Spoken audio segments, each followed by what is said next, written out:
मदिरा पान वो करने लगा, जुआ वो खेलने लगा, मंदिर जाना बंद कर दिया, देव स्थान जाना बंद कर दिया, संकीर्तन करना बंद कर दिया, सत्संग करना बंद कर दिया, मंत्र जाप से परे हो गया, दूर।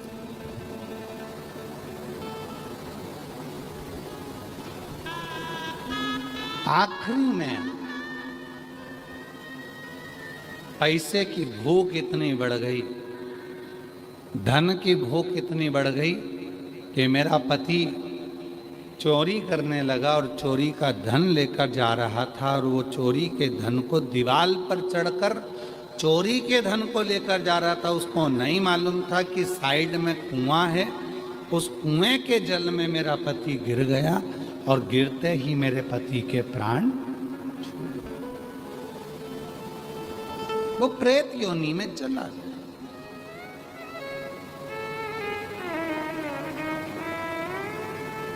जीजियों,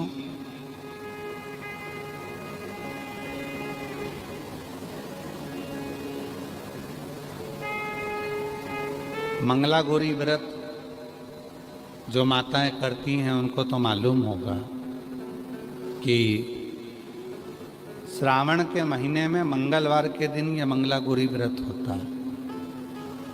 कुंवारी लड़कियां भी करती हैं, शादीशुदा माताएं भी करती हैं, और जगत की जितनी नारियां हैं इस मंगला गौरी व्रत को अपनी कामना के लिए करती हैं। 16 चीजों का इसमें दान दिया जाता है। 16 वस्तुएं इसमें दान करी जाती हैं, 16 चीजें इसमें दान किए जाते हैं।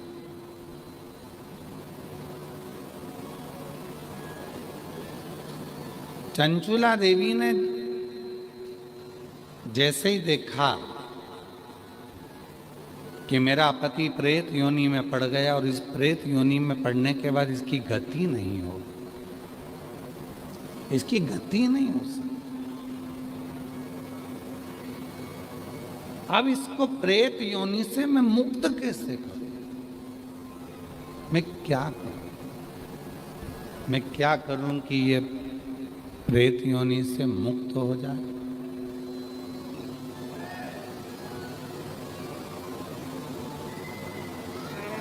मैं ऐसा कुछ कर दूं जिससे ये प्रेत योनि से छूट जाए, तो करूं क्या? गई, एक ब्राह्मण देवता के पास पहुंची और वहां जाकर उसने उनसे निवेदन करा। ब्राह्मण देवता ने कहा, तुम्हारी पति तो इतना गलत था, जुआ खेलता, मदिरा पीता, मांसाहार करता, वेश्यावृत्ति करता, गलत काम करता, तो उसको तो प्रेत योनि में जाना ही था। डीले कम कर दो, डीले कम कर दो, उसको तो प्रेत योनि में जाना ही था। अब उसके लिए क्या करोगी? चंचुला देवी ने ब्राह्मण देवता से कहा, बाबा मैं भी ब्राह्मणी हूँ, ब्राह्मण की पत्नी हूँ, पर बात इतनी सी है कि मेरा पति स्वप्न में आता है और बोलता है कि मेरी मुक्ति नहीं हुई, मेरा मोक्ष नहीं, प्रेत की योनि में पड़ा, भटक रहा। कभी वो मुझे श्वेत कपड़े में दिखता है, कभी मुझे वो सफेद वस्त्र में नजर आता है, कभी एकदम विकराल सा रूप रख लेता है, कभी उसके दांत बड़े नजर आते हैं, कभी उसकी बड़ी बड़ी आंखें नजर आती है, कभी बाल बिखरे नजर आते हैं, कभी उसका स्वरूप मुझे समझ नहीं आता, उसका स्वरूप क्या है।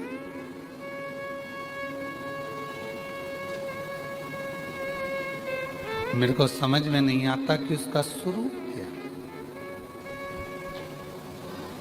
मैं उसको जान नहीं पाई, मैं बड़ी दुखी हूं।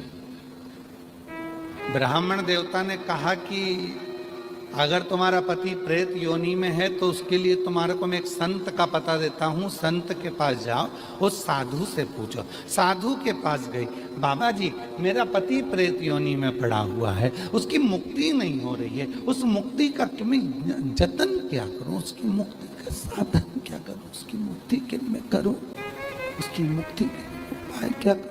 शंभु शंभु शंभु शंभु शंभु शंभु शंभु, उसकी मुक्ति का मैं यत्न क्या करूं, उसकी मुक्ति का उपाय क्या करूं।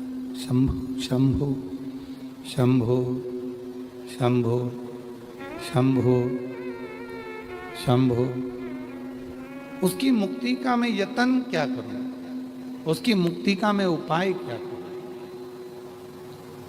क्या उपाय करूं, क्या यत्न। आप जो बताएं मैं यत्न करने को तैयार, मैं उपाय करने को तैयार। आप जो उपाय बोलोगे मैं वो उपाय कर लूंगा। संत ने कहा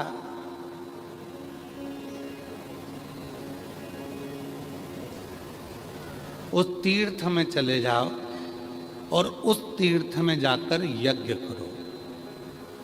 वो यज्ञ 11 दिन तक चलना चाहिए और 11 दिन तक अगर वो यज्ञ चलेगा और उस यज्ञ में तेरे पति को मुक्ति मिल जाए। एक यज्ञ करवा लिया चंचुला देवी ने, पर पति को मुक्ति नहीं मिली।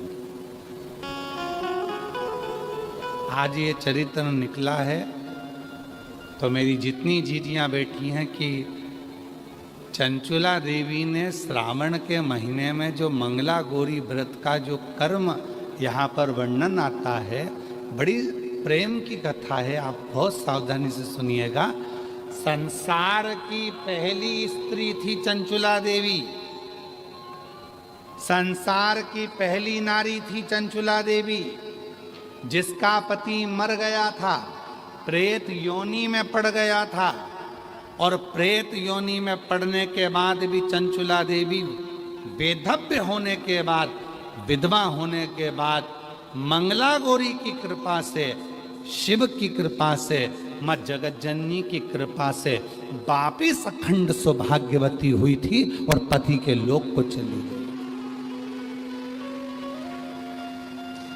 आज संपूर्ण देशवासी जितने आस्था चैनल पर सुन रहे हैं, जितने फेसबुक यूट्यूब पर सुन रहे हैं, जितने सोशल मीडिया पर सुन रहे हैं, और जितने इस भिलाई जयंती स्टेडियम की पवित्र धरा पर कथा को श्रवण कर रहे हैं, अपने जीवन में उतारिएगा। आज की कथा आपके जीवन को सुख प्रदान करने वाली, आपके जीवन को लाभान्वित करने वाली।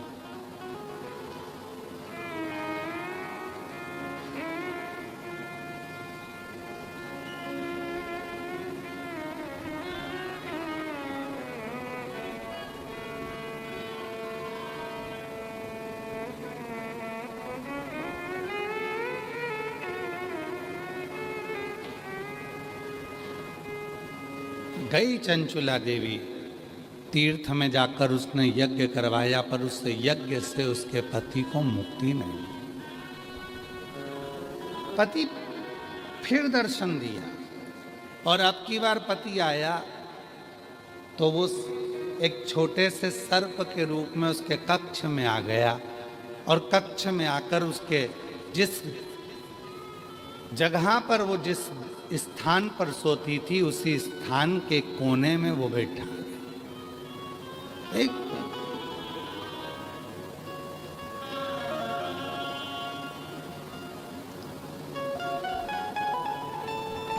फिर उसको आवाज आई, मेरी मुक्ति नहीं, मेरी मुक्ति नहीं। फिर गई, बाबा साधु जी, संत जी बताओ मेरे पति को मोक्ष कैसे मिलेगा। तो कहा इतने महीने तक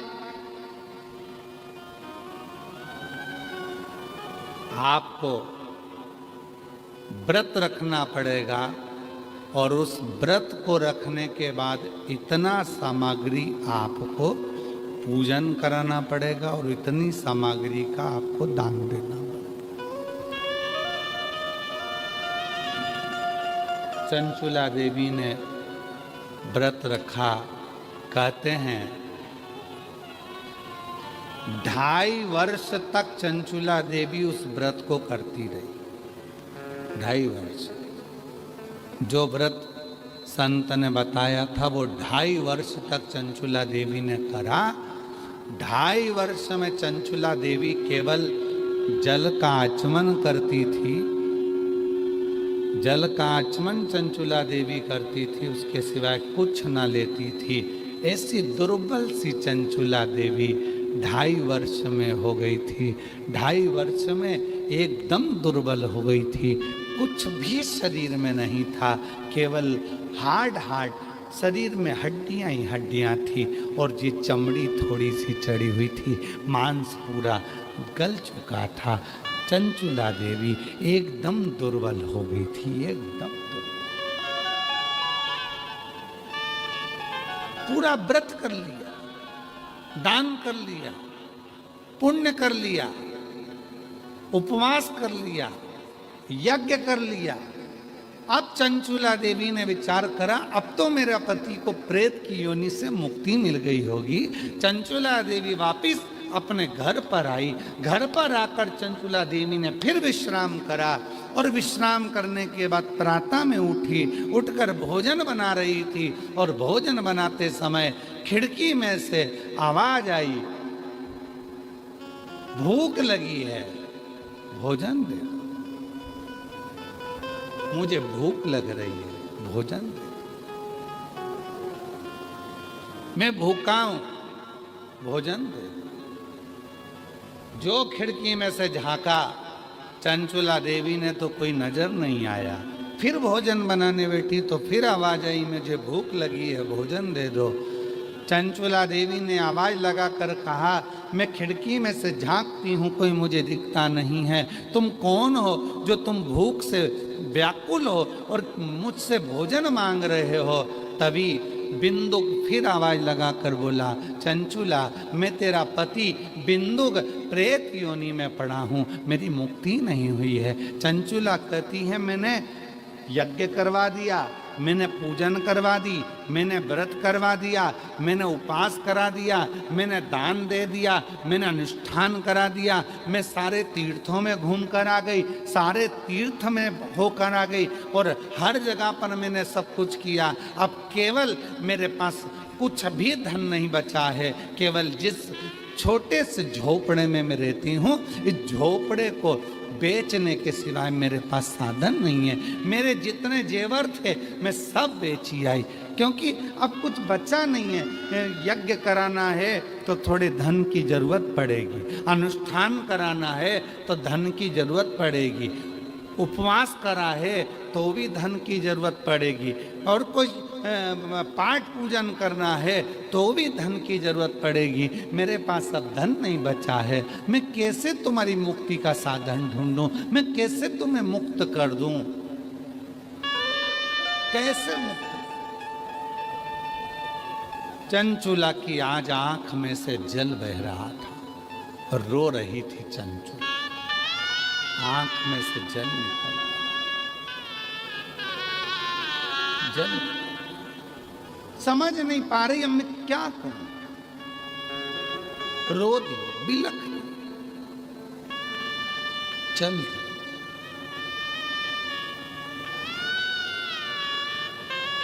खूब रो रही थी, खूब। गांव के लोग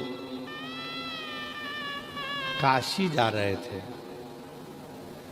चंचुला ने मन में सोचा कि अब मैं भी इनके पीछे पीछे चली जाती। धन नहीं था, पैसा नहीं था, संपदा नहीं थी। सारे गांव के लोग गाड़ी में जा रहे हैं और चंचुला देवी उनके पीछे पीछे, उसी बैलगाड़ी के पीछे, उसी गाड़ी के पीछे अपनी कहार लेते हुए भगवान का नाम लेती लेती काशी की ओर चल दी। काशी में जैसे ही चंचुला देवी पहुंची, अभी आपको कथा में कहा था, कथा के प्रारंभ में कहा था कि कोई हमारा और आपका कोई संबंध पुराना शिव से होगा, तभी बाबा काशी बुलाता है, तभी बाबा मंदिर बुलाता है, तभी बाबा शिव पुराण में बुलाता है। कोई पुराना संबंध आपका और हमारा होगा तो बाबा ने कथा में बुलाया, तो बाबा ने कथा में आपको बिठाया, तो बाबा आपको कथा सुनवा रहा है, तो बाबा आपको मंदिर तक पहुंचा, तो बाबा की कृपा, तो बाबा की कृपा। और हम तो बोलबम समिति को भी साधुता दें। दया सिंह जी, आपका भी कोई संबंध हमारे शिव जी से पुराना रहा होगा, ये पक्का है। नहीं तो इतनी बड़ी कथा के दिव्य आयोजन कराना कठिन होता है महाराज। तीसरा वर्ष ना आशीष, तीसरा है वर्ष, तीसरा वर्ष चल रहा है।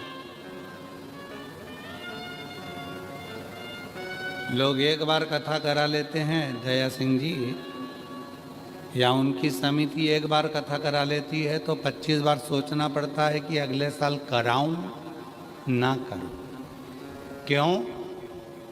ये लाखों लोगों के बैठने की व्यवस्था, लाखों लोगों के भोजन की व्यवस्था, और हमने सोशल मीडिया पर यहाँ पर आपके बहुत सारे यूट्यूबर, यहाँ सोशल मीडिया वाले यूट्यूबर और पत्रकार बंधु, और यहाँ की सोशल मीडिया, यहाँ के पत्रकार, यहाँ की media, print media, social media, सब की सब खूब यहाँ का पूरे भिलाई का खूब वर्णन कर रही है।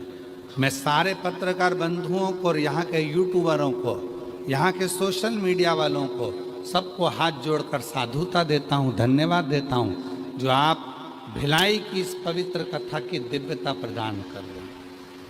हमने एक आशीष बता रहे थे, सोशल मीडिया पर देखा था कि सुबह 9 बजे भोजन चालू हो जाता है, 9-10 बजे, और वो भोजन फिर बीच में बस कथा के समय थोड़ा सा बंद होता है, फिर वापस भोजन चालू हो जाता है। अब इतने लाखों लोगों के भोजन की व्यवस्था करना, इतने लाखों लोगों के बैठने की व्यवस्था करना, एक पंडाल में लोग बिठाते हैं और 25 बार अकड़ में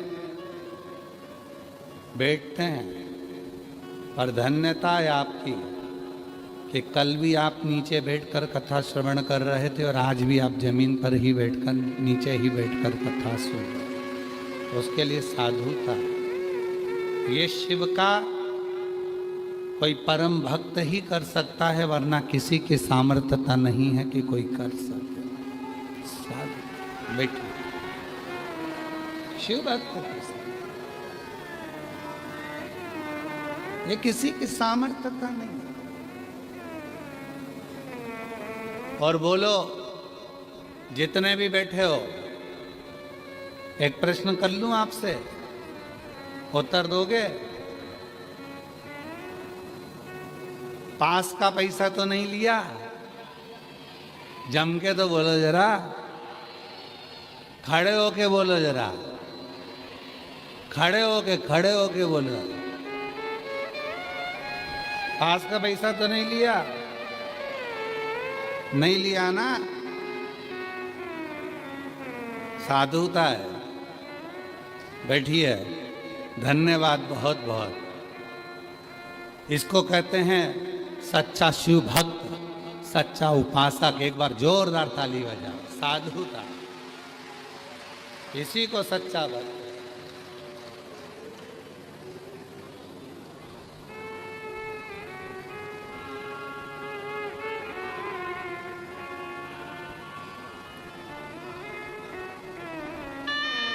तथा सत्संग व्यापार की वस्तु नहीं है, व्यापार की वस्तु नहीं है।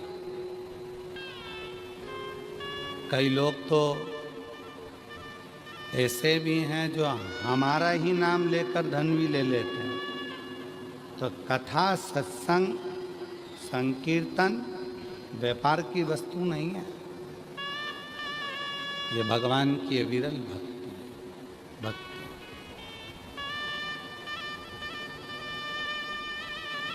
चंचुला देवी चली, काशी में पहुंच गई। काशी पीछे पीछे जा रही, सारे गांव के लोग जा रहे थे, सारे गांव के लोग के साथ में पीछे पीछे पीछे पीछे।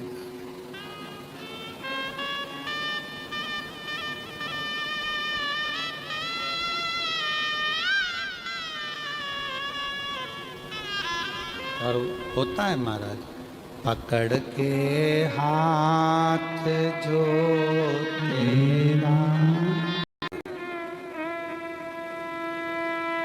एक पर 8 लाख लोगों ने देख लिया है और एक 6 लाख लोग उसको देख चुके हैं। 2 वीडियो इससे जयंती स्टेडियम के टले। एक वीडियो है जिसमें 2 बहनें अब जगह संभालने के लिए लड़ रही हैं। जिस यूट्यूबर ने बनाया है, अगर वो यहाँ पर हो तो मैं उसको आमंत्रित करता हूँ बेलपत्री देने के लिए कि उसने कितनी सुंदर बात कही। पहले तो ये सुनो, उस यूट्यूबर ने क्या कहा, दुनिया के लोग प्रॉपर्टी के लिए लड़ते हैं, दुनिया के लोग गाड़ी के लिए लड़ते हैं, दुनिया के लोग सीट के लिए लड़ते हैं, दुनिया के लोग अपने नल के लिए लड़ते हैं। हमने जयंती स्टेडियम में पहले भक्त देखे जो अपने शिव की कथा के सुनने के लिए जगह के लिए लड़ते हैं। उस यूट्यूबर ने दोनों का लड़ाई दिखाया। अगर वो यूट्यूबर बैठा हो तो जरूर आ। और दूसरा यूट्यूबर है जिसने एक माताजी ढोलक पीट पीट के एक भजन गा रही है। 4-6 माताएं बैठी हैं और उन माताजी के 2 दांत हैं। तो जिन माताजी का भजन वायरल हुआ है वो माताजी को भी मैं आमंत्रित करता हूँ, वो यूट्यूबर को भी आमंत्रित करता हूँ। अगर वो बैठे हो तो वो भी है, वो भी है। वो बूढ़ी माँ पीली साड़ी में बैठी और ढोलक पीट पीट के जो गा रही है, जो गा रही है।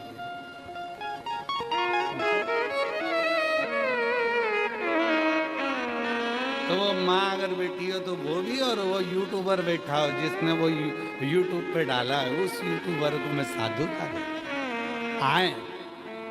हमारी ओर से उनका स्वागत है दोनों यूट्यूबरों का। और वो दोनों बहन जो लड़ रही थी जगह के लिए, वो भी बैठी हो तो आ जाए, उनका भी स्वागत है, उनका भी स्वागत। लोग धन के लिए लड़ते हैं, लोग संपदा के लिए लड़ते हैं, लोग अपनी कुर्सी के लिए लड़ते हैं, और लोग अपनी प्रॉपर्टी के लिए लड़ते हैं, लोग नल के लिए लड़ते हैं, पानी के लिए लड़ते हैं। पर ऐसे शिव भक्त पूरे छत्तीसगढ़ में ऐसे शिव भक्त हैं, और पूरी दुनिया में शंकर के ऐसे भक्त माँ कौशल्या की नगरी में ही मिल सकते हैं जो भगवान के लिए लड़ते हैं। ये कौशलपुरी में मिल सकते हैं, केवल छत्तीसगढ़ में। इसलिए छत्तीसगढ़िया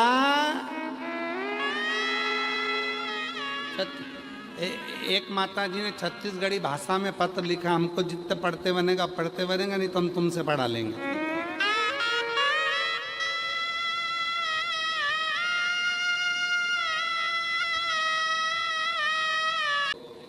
हमारी गलती मत देखना हो, अगर हम कोई शब्द गड़बड़ हो जाए तो क्षमा करिएगा, ठीक है। पर हम प्रयास करेंगे। छत्तीसगढ़िया में पत्र उन्होंने लिखा है, तो हम भी उनके भाई हैं तो पढ़ के तो देखें एक बार, ठीक है। मोर नाम लीलेश्वरी बाई साहू है, आउ मोर पति के नाम चमन लाल साहू है। गांव मुंडपार, सुरगी, जिला राजनांदगांव, छत्तीसगढ़। कहीं बैठी हों तो आ सकती हैं, हाथ हिला सकती हैं। बाबा में एक लोटा जल के काय कहो बाबा, आज मैं जाने गुरुजी मैं व्यास पीठ के पांव परत हो। गुरुजी मैं आज बहुत खुश हो। गुरुजी आज भिलाई छत्तीसगढ़ के वाह कथा आए, मोर घर में बहुत परेशानी रही से। हमर घर का खपरा छानी वाला रही से। खपरा छानी वाला रही से मतलब घर जो है खपरा वाला, कबेलू वाला है ना, ठीक है।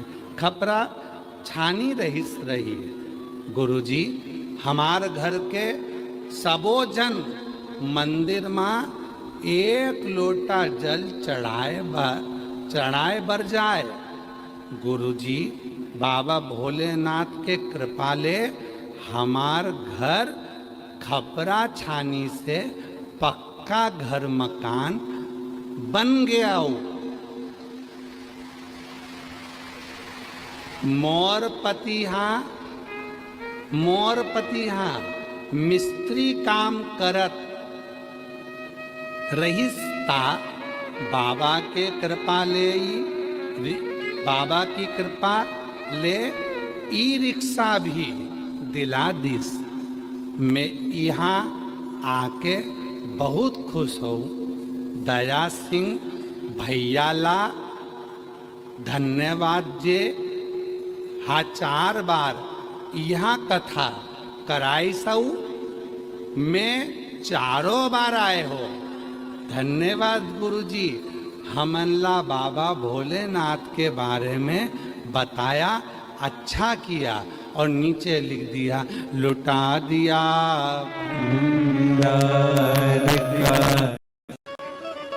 और चंचुला देवी जब पीछे पीछे पीछे पीछे चली हैं, काशी के लिए जा रही हैं।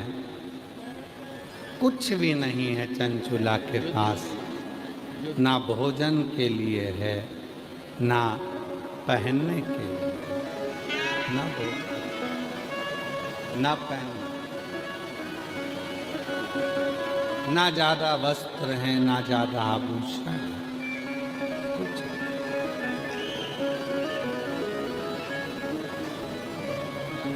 अजान दे राम अजान।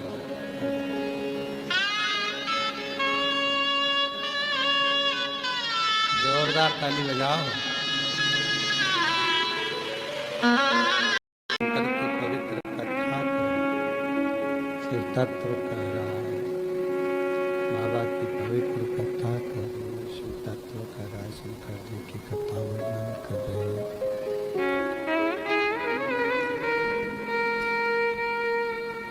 चंचुला देवी साउंड सेट करवा ले बाबा, बहुत तकलीफ हो रहा है।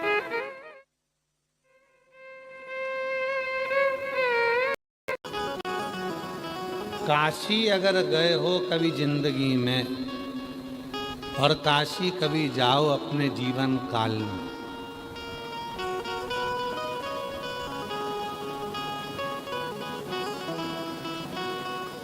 तो काशी के गंगा के घाट पर माँ गंगा की शरणागति में 2 क्षण यदि आप बैठे हो, क्यों?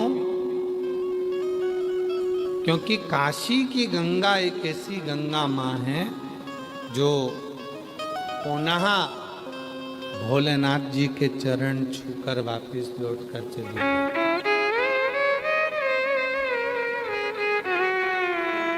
पुनः चरण छूकर वापस लौट कर काशी की गंगा पुनः चरण छूकर वापस लौट कर चली गई काशी की। वहां जब जाओ 2 क्षण गंगा के तट पर 2 क्षण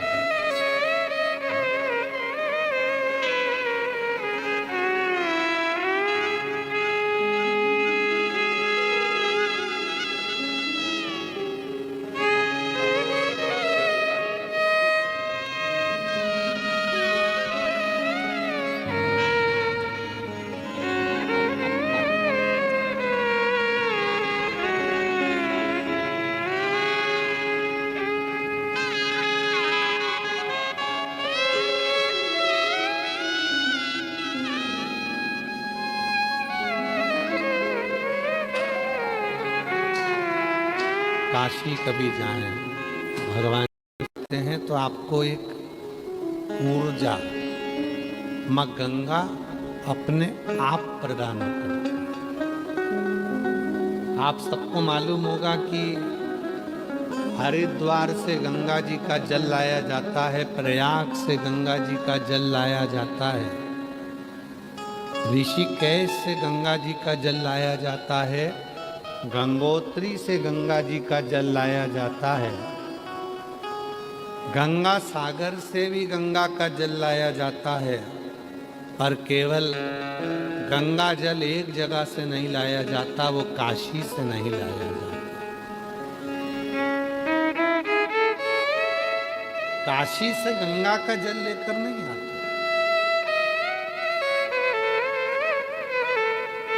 क्यों?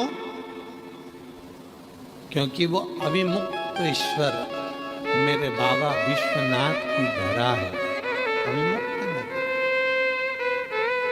वहां लोग मोक्ष के लिए जाते हैं, मुक्ति के लिए।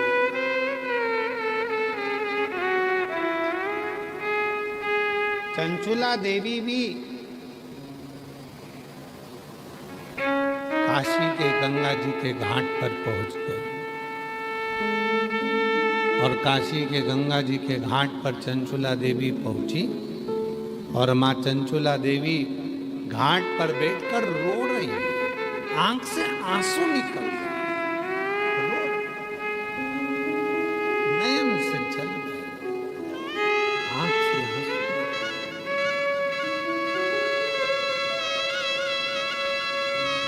रोज आती, रोज बैठती, रोज रोती।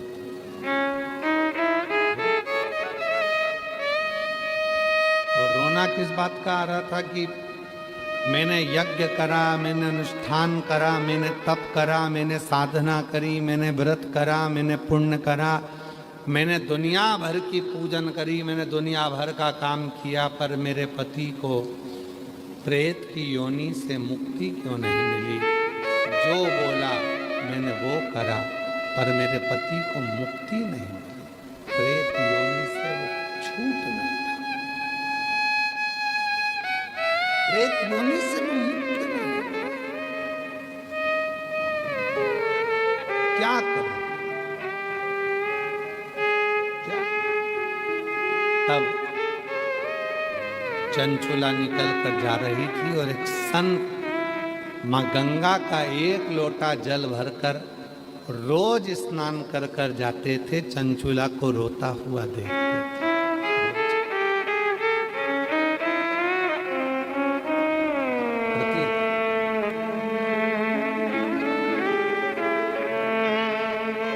और शिव पुराण की कथा कहती है, भगवान शंकर का चरित्र कहता है, शिव तत्व कहता है, शंकर जी की कथा कहती है, शिव पुराण कहता है कि मेरा ओघड़दानी, मेरा शिव, मेरा त्रिकालदर्शी, मेरा कैलाशी, मेरा अविनाशी किसी की आंख में आंसू नहीं देख सकता।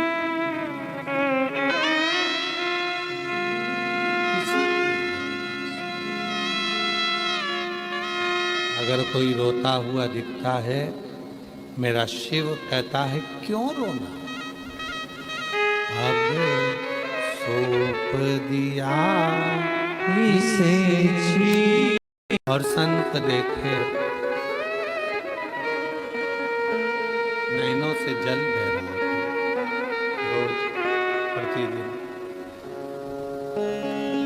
संत ने पूछा क्या बात है, क्यों रो रही हो? मैं तुमको इतने दिन से देख रहा हूं, तुम बस घाट पर आती हो, गंगा जी के घाट पर आकर रोती हो।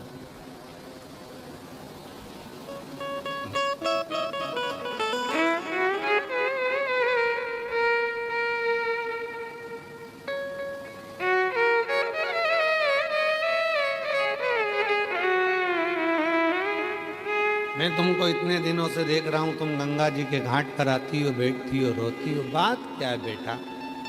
क्या हो? कोई शिव का भक्त, सच्चा शिव का भक्त अपनी जिंदगी में अगर एक बार मिल जाता है तो वो सामने वाले की 71 पीढ़ी को तार देता है। पर होना सच्चा,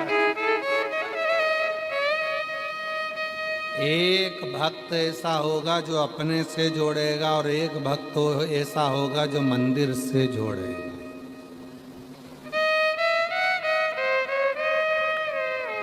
जो महाराज तुमसे कहे कि मेरे पास आना, मेरे मठ पर आना, मेरे मंदिर में आना, मेरे पास आना, मैं तुम्हारे लिए ये कर दूंगा, मैं तुम्हारा दुख मिटा दूंगा, मैं तुम्हारी तकलीफ मिटा दूंगा, मैं तुम्हारा कष्ट मिटा दूंगा, समझ लेना कि वो श्रेष्ठ नहीं है। और जो तुमसे कहे कुछ मत करना, अपने घर के पास के शिव मंदिर में जाना और एक लोटा जल चढ़ाना प्रारंभ करना, जीवन का सारा सुख प्राप्त होगा। सारा आप समझ जाएंगे कि जीवन में हमें किससे जुड़ना।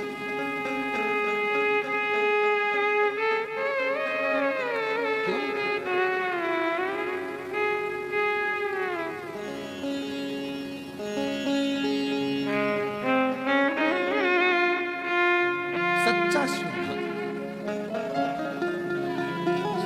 चंचुला देवी को देखा रोते हुए, बेटा मैं तुझे इतने दिन से देख रहा हूं, तू रोती है, गंगा के घाट पर आकर रोना। यहां तो लोग मरते हैं तो बधाइयां बांटते हैं, यहां तो काशी में तो लोग मरते हैं तो खुशियां मनाते हैं। काशी में अगर कोई मरता है तो खुशियां मनाई जाती हैं।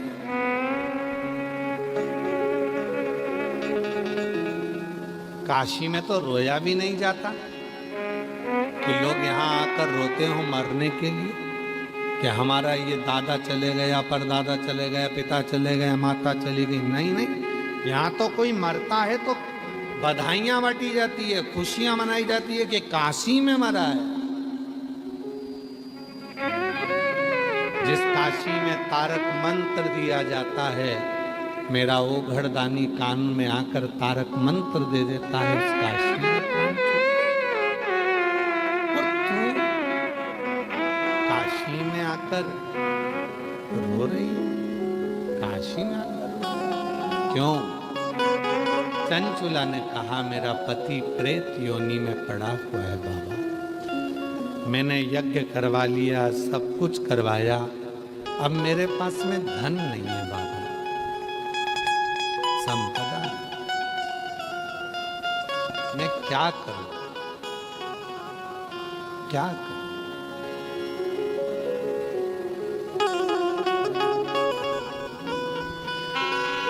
क्या करूं? कहते हैं एक हफ्ते तक कहीं पर यज्ञ चले, एक महीने तक कहीं पर यज्ञ चले, एक हफ्ते तक कहीं पर यज्ञ चले, एक महीने तक यज्ञ चले, 6 महीने तक पूजन चले, 1 साल तक अनुष्ठान चले, 2 वर्ष तक व्रत चले,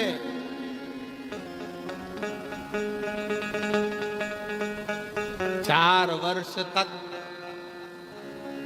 दुनिया के लोग तीर्थ चले,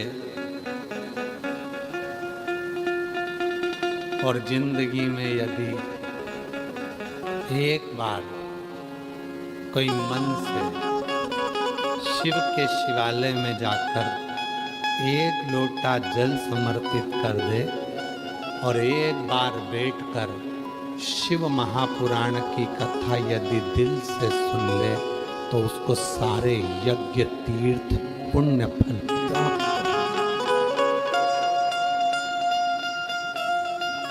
और वो थोड़ा बहुत नहीं है, कहते हैं 10,000 गुना फल प्राप्त हो जाता है केवल शिव के मंदिर में 1 लोटा जल चढ़ाने से। और वो 1 लोटा जल साधारण नहीं है, एक पत्र है बहुत सुंदर, देखिए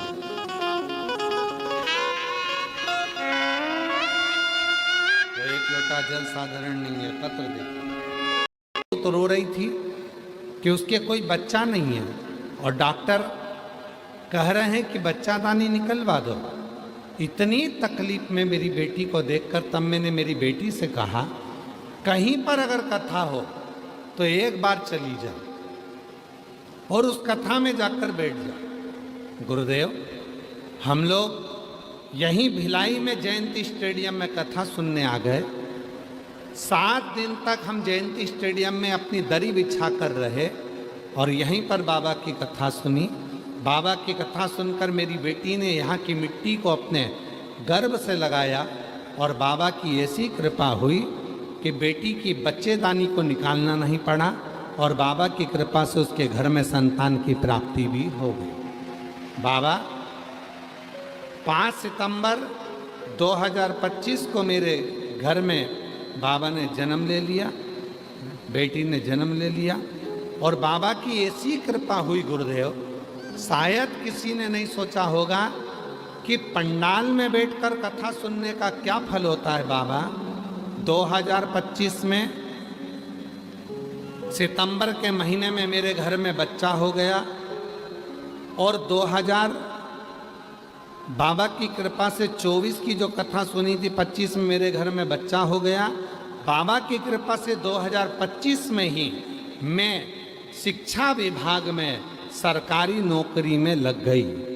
बाबा, ये शिव की कृपा है। और बाबा तो बाबा है। मेरी एक छोटी बेटी है मोनिका, उसका भी नर्सिंग ऑफिसर के पद पर नियुक्ति हो गई। जोरदार ताली बजाएं, कहीं बैठी हो तो आ सकते हैं। एक पत्र और बड़ा सुंदर है। मेरा नाम तारा साहू है, मेरे पति का नाम पवन साहू है। हम ग्राम पंचायत बिजली विकास खंड फिंगेश्वर, तहसील राजिम, जिला गरियाबाद, छत्तीसगढ़ से आए हैं। हमारे विवाह को लगभग 14 वर्ष हो चुके थे, लेकिन हमें संतान का सुख प्राप्त नहीं था। हमने कई डॉक्टरों का इलाज करवाया और अनेक जांचें भी करवाई। डॉक्टरों ने मना कर दिया था कि तुम माँ नहीं बन सकती। तब आखिरी में हम सीहोर पहुंच गए, वहाँ कंकर शंकर की पूजन करी और बाबा का कंकर शंकर पूजन करके कंकर लेकर आ गए, रुद्राक्ष लेकर आ गए। डॉक्टर ने तो मना करा था तुम माँ नहीं बन सकती। रुद्राक्ष को तांबे के कलश में गलाकर शिव को जल चढ़ाकर उसका पानी पीना प्रारंभ करा। सफ़ेद आंकड़े की जड़ का प्रयोग करा और बाबा की कृपा से विवाह के 14 वर्ष बाद दिनांक 17 फरवरी 2026 को हमारे यहाँ पर पुत्री रत्न की प्राप्ति 14 साल के बाद हो गई। हम बाबा को यहाँ प्रणाम करने के लिए आए हैं। मेरा मोबाइल नंबर ये है। मेरे 3 बेटे हैं, 2 बड़े बेटों की नौकरी बाबा की कृपा से लग गया है। मैं जितने साल से कथा सुन रही हूँ जयंती स्टेडियम की, उतने साल मुझे बाबा देते हैं। मेरे 2 बेटों की नौकरी लग गई और छोटे बेटे दिनेश नायक, जो बहुत समय से सरकारी नौकरी के लिए प्रयास कर रहा था, आज मैं बाबा को धन्यवाद देने के लिए आई हूँ कि उसकी भी सरकारी नौकरी शिक्षक के पद पर नियुक्ति हो गई है। आज मैं बाबा को यहाँ धन्यवाद देने के लिए आई हूँ। कहीं बैठे हों तो आ सकते। तेरी कृपा का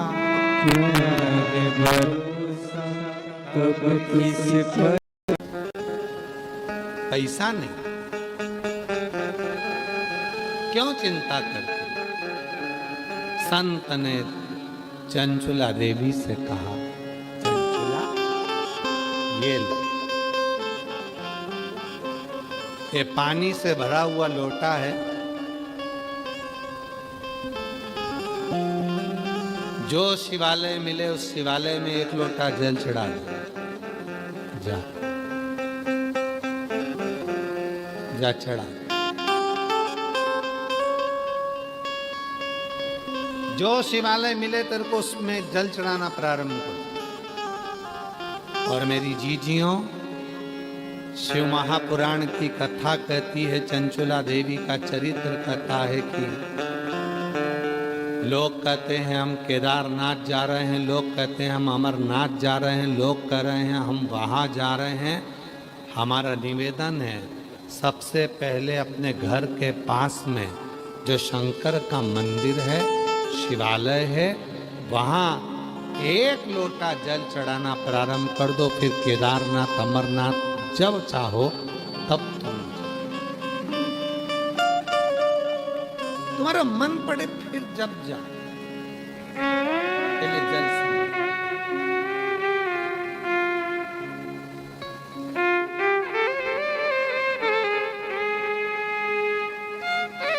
आप शिव के मंदिर जाना चालू करो, शंकर जी के मंदिर में जल चढ़ाना प्रारंभ करो। आप शिवालय जाना चालू कर दीजिए, शिव जी के मंदिर में जल चढ़ाना प्रारंभ कर दीजिए। शंकर जी के मंदिर में आप जल चढ़ाना प्रारंभ करेंगे, शिव आपको स्वयं केदारनाथ तक बुलाएंगे। और मैं यहाँ के छत्तीसगढ़ के इन श्रोताओं को साधुवाद दूं, छत्तीसगढ़ के इन शिव भक्तों को साधुवाद दूं।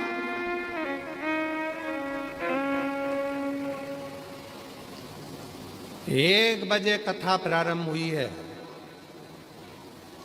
उसके 2 घंटे पहले से पंडाल सारे फुल हो चुके थे, ये 5 पंडाल।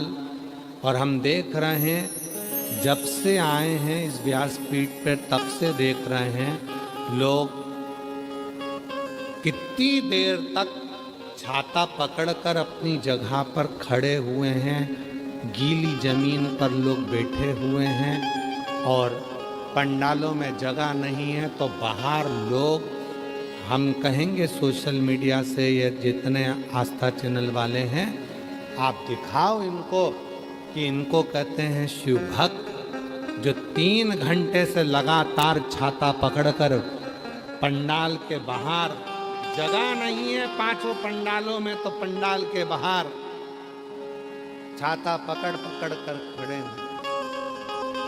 हम आपके चरणों को प्रणाम करते हैं, नमन। शायद दुनिया में पहली ऐसा भगवान शंकर की अविरल भक्ति है जो इतने बरसते हुए पानी में भी लोग भगवान शंकर की कथा को सुनने के लिए खड़े हुए। ये शिव।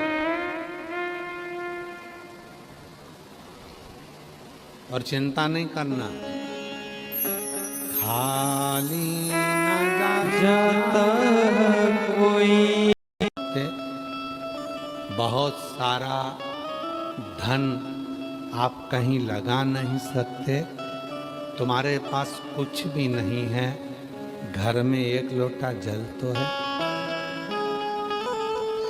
यदि वो भी आप शिव को देना प्रारंभ कर दें तो आपकी जिंदगी में जितने बड़े बड़े यज्ञ होते हैं उस यज्ञ का फल मेरा महादेव ही देता है। तो तुम्हारे 1 लोटे जल से फल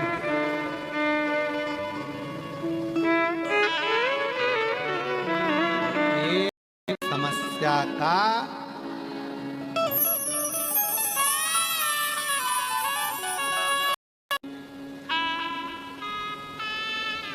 तुमने 1 लोटा जल महादेव को दिया है, इसलिए सावन के महीने में, श्रावण के पवित्र अवसर पर 2 दिन से कथा चल रही है, आज दूसरा दिन है। लगातार जब कथा चालू होती है 1 बजे से 4 बजे तक जल वृष्टि चलती रहती है। धीरे धीरे धीरे धीरे ऐसा लगता है जैसे कैलाश में, जैसे केदार में, जैसे अमरनाथ में बैठकर हम कथा कर तत्व ग्रहण कर रहे हैं, वैसे भाव से आप कथा। अभी कल एक न्यूज़ हमारे आशीष हमको दिखा रहा था कि एक बाप ने अपने बच्चे को ही बहते हुए नहर में, पानी में फेंक दिया। माँ अपने एक बच्चे को लेकर चली गई, बाप के पास एक बच्चा रह गया, दोनों में लड़ाई झगड़ा चल रहा था और बच्चे से क्या तुमने निकाला, ये अमृत नहीं है, ये विष है, इसको अमृत नहीं कहेंगे। अमृत उसको कहा गया। पार्वती जी ने पूछा कि समुद्र में से निकला वो अमृत है? शिव जी कहते हैं अगर अमृत समुद्र में होता तो समुद्र खारा नहीं होता। लोग कहते हैं शरद पूर्णिमा पे चांद में से अमृत झड़ता है, लोग अपने अपने घर की छत पे खीर बना बना के रख देते, पीते हैं तो भी मर जाते हैं। तो क्या अमृत चंद्रमा में है? शिव जी कहते हैं अमृत चंद्रमा में होता तो वो घटता नहीं, बढ़ता नहीं, हर बार घटता है, हर बार बढ़ता है, उसमें भी अमृत नहीं है। अमृत के सुंदरता में होता है, तो जो कुरूप है क्या वो मरते नहीं है? अमृत कहाँ है? तब शिव जी पार्वती जी को नंदी पर बिठाए और अमरनाथ ले गए। यही अमृत के लिए अमरनाथ लेकर गए। लोग पूछते हैं अमरनाथ की गुफा में क्या हुआ था। आज विश्वनाथ जी की धरा से इस कथा को सुन लेना कि पार्वती के प्रश्न थे, क्या अमृत समुद्र में है, क्या अमृत चंद्र में है, क्या अमृत संसार में है? तब शिव जी उत्तर देने के लिए पार्वती को अमरनाथ की गुफा में ले गए, नंदी को बाहर छोड़ा, गंगा जी को बाहर छोड़ा, सर्प को बाहर छोड़ा, शिव जी अमरनाथ की गुफा में प्रवेश कर गए। आप सबको मालूम होगा कि 2 बार शंकर जी ने गंगा को अपने सिर से उतारा था।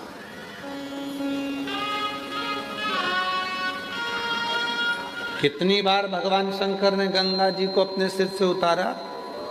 2 बार भगवान शंकर जी ने गंगा को अपने सिर से उतारा था। एक बार जब भगवान शिव विवाह कर रहे थे तब गंगा को सिर से उतार दिया था। अगर गंगा सिर पे रहती, 7 भावर पड़ जाती तो गंगा अर्धांगिनी हो जाती, इसलिए उतार दिया। दूसरी बार गंगा को उतारा था जब अमरनाथ जी की गुफा में कथा को श्रवण कराने के लिए गए, अमृत तत्व को बताने के लिए गए, तब गंगा को बाहर छोड़ दिया। तुम भीतर प्रवेश नहीं कर सकते। सर्प को, नंदी को, सबको उतार कर शिव जी अंदर गए और पार्वती जी के प्रश्न का उत्तर, अगर आप लोगों ने अमरनाथ की कथा का स्मरण यदि करा होगा स्कंद पुराण से, तो कुछ प्रश्न दिए गए, उन प्रश्न का उत्तर शिव दे रहे थे और शंकर भगवान ने तुरंत सारे प्रश्नों के उत्तर का निचोड़ दे दिया। हे पार्वती, संसार का मनुष्य जान नहीं पाता, अमृत उसके कंठ में, उसकी जिह्वा पर बैठा हुआ होता है, कंठ में।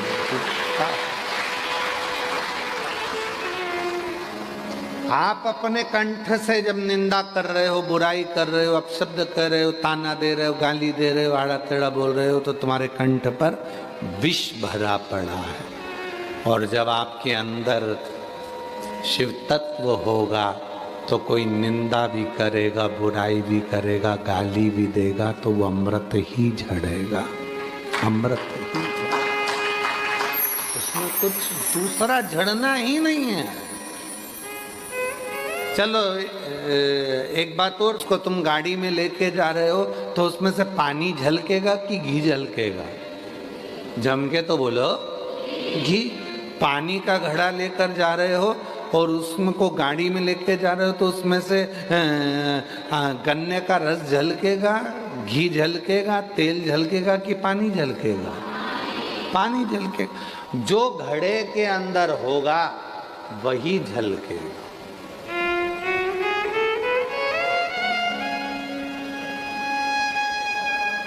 आज हमारे बीच में फ्लाइट बाबा पधारे हैं। एक बार जोरदार ताली बजाकर साथ होगा। बड़े दिव्य संत हैं। में कई लोग बहुत अपशब्द कहते हैं। कोई कहता है सीवर वाला बाबा ये गलत करा, वो गलत करा, वो गलत करा। पर हमारे अंदर केवल शिव तत्व भरा है। हम कुछ नहीं जानते। एक लोटा जल सारी समस्या का जो है वो हमारे पास से झलकेगा। इसके सिवाय हमारे पास निंदा झलकने का कहीं सार तत्व ही नहीं, कोई सार। और बाबा जी कहूं एक बात, अगर कोई भूल से भी आपके पास में आकर कह देना कि सीवर वाले बाबा ने तुम्हारे लिए ऐसा बोला या किसी व्यक्ति के लिए वैसा बोला, हमारे पास इतना समय नहीं रहता कि हम किसी के लिए कुछ बोलें।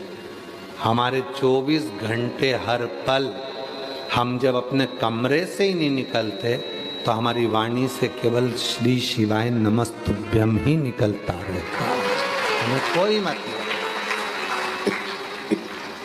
कौन अच्छा कौन बुरा संसार के लोग जाने, हमारे पास नहीं है वो चीज। हम तो भगवत, हम तो बाबा के भरोसे चलते हैं। तेरी जिब्या में, तेरे कंठ पर अमृत भरा। याद करो,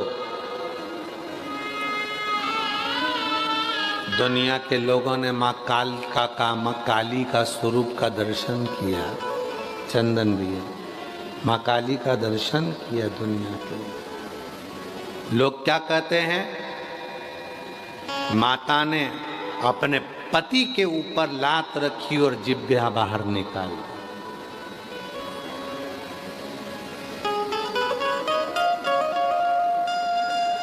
कौन है पार्वती जी? शक्ति। कौन है पार्वती जी? शक्ति। आप जरा विचार करिएगा, जब आद्य शक्ति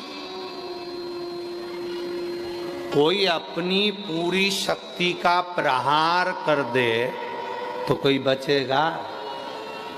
पूर्ण शक्ति का प्रहार कर दे तो कोई बचेगा? पार्वती माता को जब क्रोध आ रहा था और क्रोध को शांत करने के लिए शिवजी भूमि पर सो गए थे, पार्वती जी के पांव से पर्वत टूट रहे थे। जहां पांव माता पार्वती रखती थी वो पांव पताल में जाता था, पानी निकल आता था। माँ पार्वती जहां चरण रखती थी दुर्गा भवानी, वहां पर्वत नीचे धंस जाता था। तो जैसे ही माँ ने शिव जी पर अपना चरण रखा, रखते से ही ध्यान आया कि मेरा पति है, ये तो प्राण छूट जाएंगे, जमीन में धंस जाएगा। जीवान बाहर निकाल दी। याद आया माँ पार्वती को कि पति ने कहा था कि जिब्या में अमृत होता है। जो अमृत की जिब्या बाहर निकाली और उस जिब्या के अमृत से शिव तत्व पर जो किरण पड़ी, भगवान शंकर को कुछ नहीं हुआ। पार्वती जान गई ये जिब्या में अमृत है। जिब्या में लोग उसका गलत मतलब निकालते हैं कि पति पे लात रखी इसलिए जीवान बाहर कर दी। ना ना ना,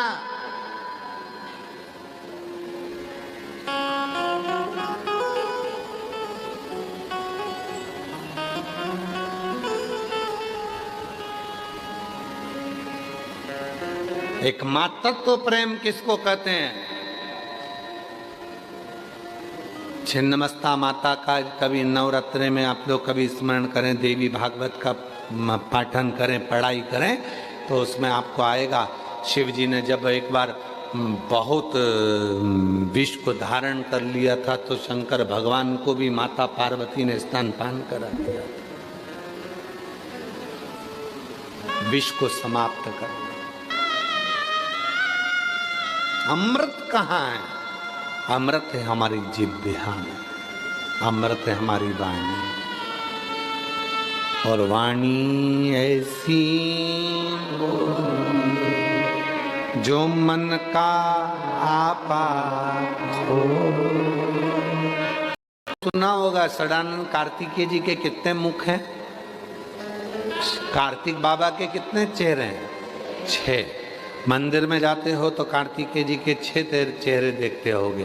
कार्तिकेय बाबा को कार्तिक नाम किसने दिया? कृतिका हूं। कृतिका कौन थी?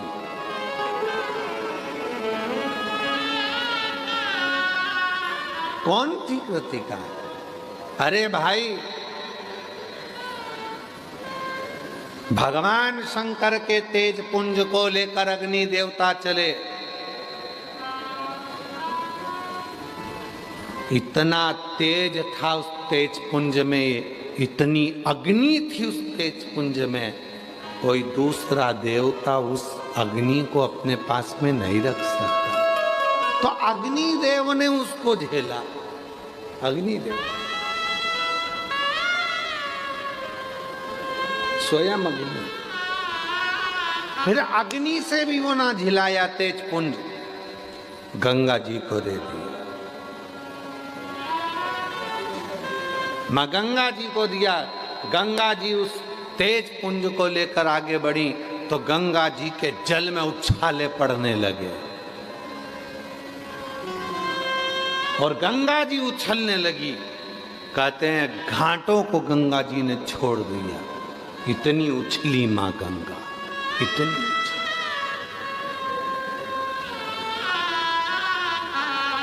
गंगा जी ने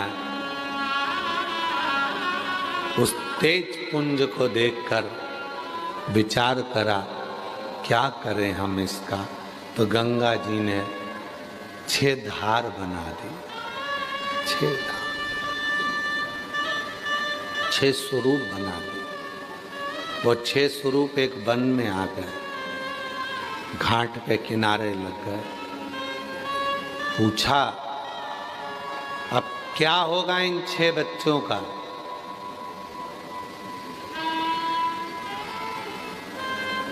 क्या होगा?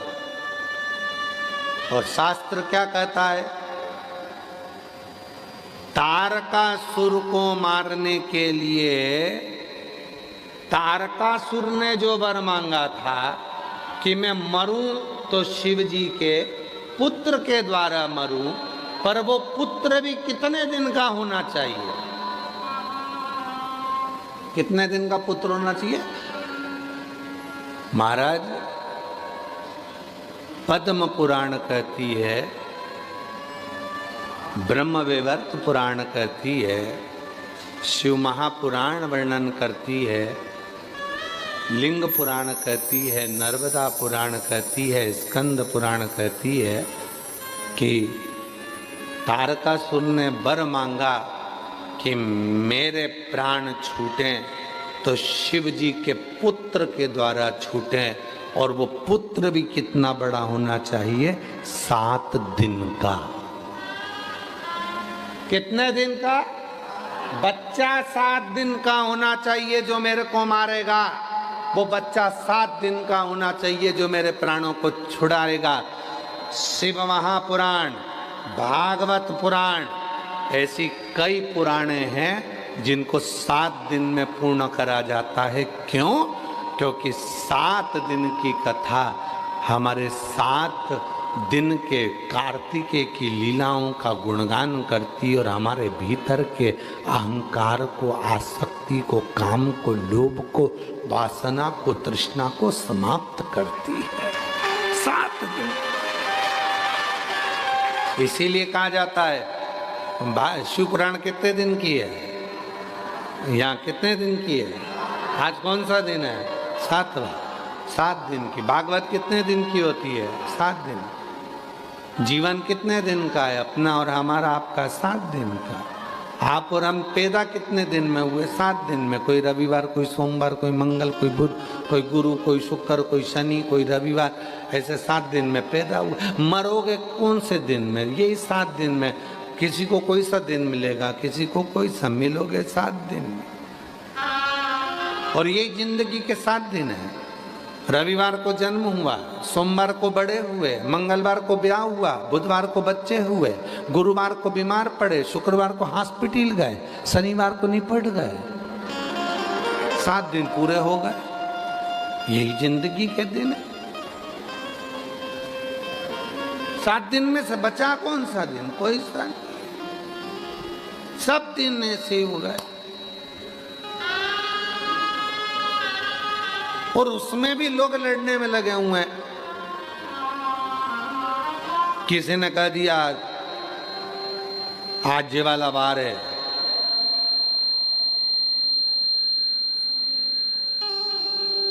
इस कलर का कपड़ा मत पहनना, घात कर जाएगा। दिन भर यूट्यूब पर देखो तो कहीं का ना कहीं का ज्ञान देता ही मिलेगा।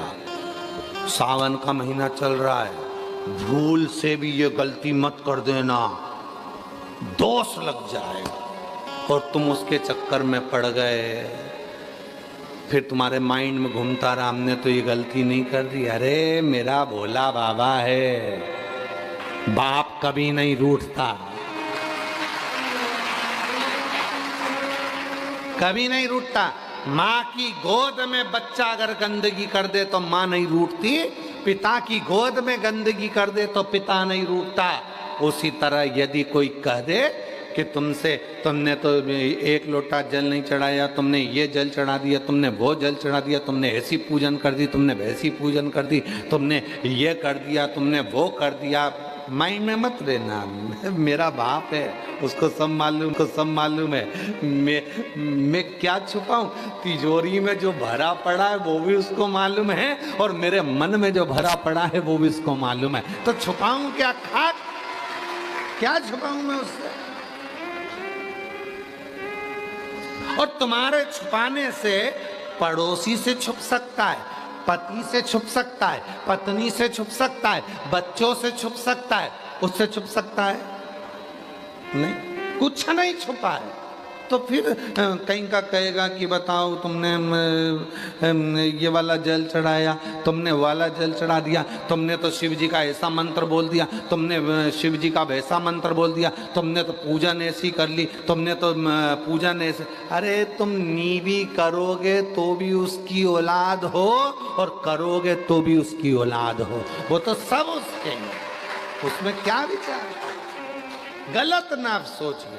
आज गुरुवार है तो मेरे को ये वाला कपड़ा पहनना पड़ेगा, महाराज जी बोले थे ये वाला चीज खाना। अब मालूम पड़े महाराज जी ने बताया था कि चने की दाल की चीज खाना, खा गया, 3 दिन से हॉस्पिटल में लूज मोशन में पड़ा। फिर किसी ने कहा आज ये वाला वार है तो ये चीज खाना, आज मंगलवार है तो लाल चीज का सेवन करना, तो तू ये करना। अरे महाराज जी ने ये नहीं बोला कि रविवार तेरा है, का विचार करना। आज सोमवार है, हम मंदिर जाएंगे, बाकी के दिन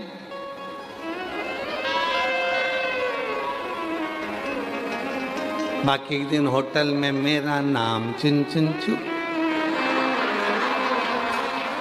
बाकी दिन होटल में यही काम करेंगे।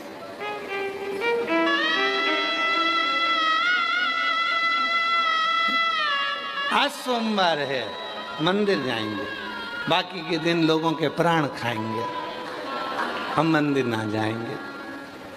शिव महापुराण ने क्या करा? एक बार नहीं बताया कि सोमवार को मंदिर जाना। शिव महापुराण ने क्या करा? एक दिन नहीं बताया कि एक दिन मंदिर जाना। शिव पुराण ने कहा सारी समस्या का हल एक लोटा जल। रोज जाओ, रोज अपने बाप से मिलो, रोज अपने पिता से मिलो। क्यों? जो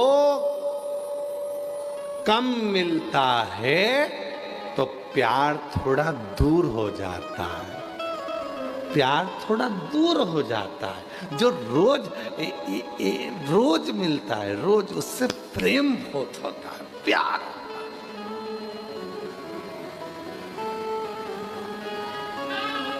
और तुझसे मिलने के लिए, अरे जम के तो बोलो, मतलब तुम सबने प्यार किया है? पक्का? जिससे प्यार हो जाता है उसके फोन का इंतजार रोज होता है। 4 बजे फोन आएगा, 4 बजे फोन आएगा, इंतजार रहता है। और जब तुम बाबा से, विश्वनाथ जी से, शंकर जी से, मेरे भोले बाबा से जब तुम प्यार कर बैठते हो, रोज एक लोटा जल चढ़ाते हो, रोज जाते हो, तो उसको भी तुम्हारे एक लोटे जल का इंतजार होता। आती होगी, आती होगी, आती होगी, आती होगी, उसको इंतजार रहता है। वो आएगा, वो आएगा, वो आएगा, उसको इंतजार है।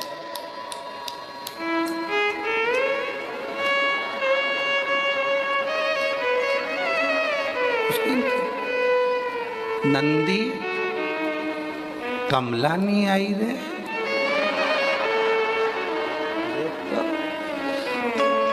नंदी गया देखने के लिए काल भैरव तक। काल भैरव को सूचना दी, देख तो रे कमला क्यों नहीं आई रे।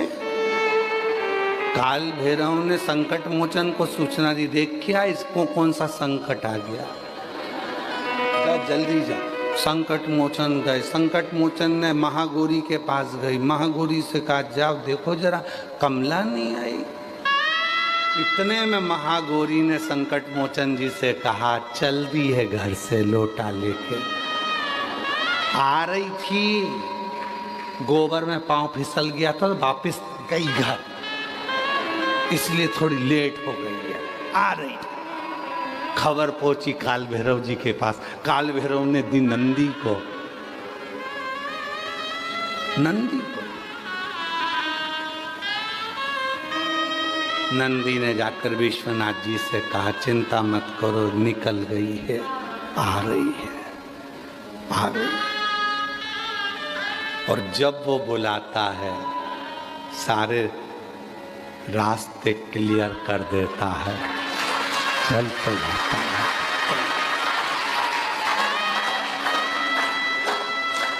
नौकरी करने के लिए कितने लड़के लड़कियां बैठे हैं जो अप्लाई करते हैं। जो नौकरी के लिए अप्लाई कर रहे हो आप लोग, तो नौकरी करने वाले लड़का लड़की फॉर्म भरते हैं। जब रेलवे की नौकरी निकलती है, शिक्षक की नौकरी निकलती है, पुलिस की नौकरी निकलती है, आर्मी की नौकरी निकलती है, सारी पीडब्ल्यूडी की नौकरी निकलती है, गवर्नमेंट की जितनी नौकरियां निकलती हैं उसके लिए लाखों फॉर्म भराते हैं। बाबा जी लाखों फॉर्म भराते हैं। क्या सबका सिलेक्शन हो जाता है? जम के बोलो नहीं। लाखों में से कुछ हजार, हजार में से भी फिर 100, 200, 500 उनका सिलेक्शन होता है। आप खुश होना, काशी में मुस्कुराना कि इतनी सारी काशी भरी पड़ी है, पर उसमें से कथा सुनने का सिलेक्शन हमारा हुआ है।